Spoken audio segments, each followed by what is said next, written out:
నారికేల దీపం ఎంతో శ్రేష్టం కూడా. ముందుగా ఒక కొబ్బరికాయను తీసుకొని సమానంగా పగిలేలా చూసుకోవాలి.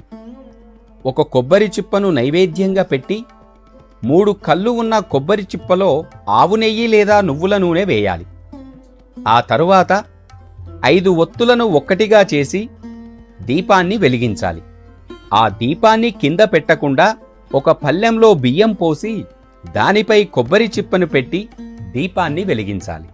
మీ పూజా మందిరంలో ఉన్న శివుడి ఫోటోకి ఎదురుగా కానీ ఈశాన్యం వైపుగా కానీ ఈ దీపాన్ని వెలిగిస్తే చాలా మంచిది కూడా. అలా కుదరకపోతే తులసికోట ముందైనా ఈ దీపాన్ని వెలిగించవచ్చు.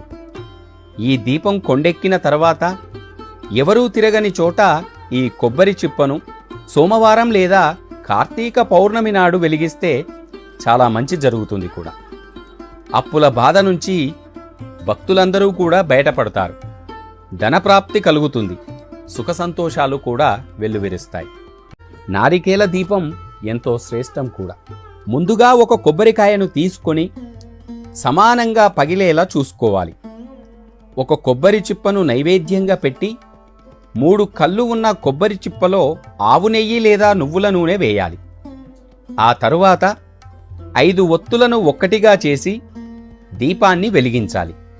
ఆ దీపాన్ని కింద పెట్టకుండా ఒక పళ్ళెంలో బియ్యం పోసి దానిపై కొబ్బరి చిప్పను పెట్టి దీపాన్ని వెలిగించాలి.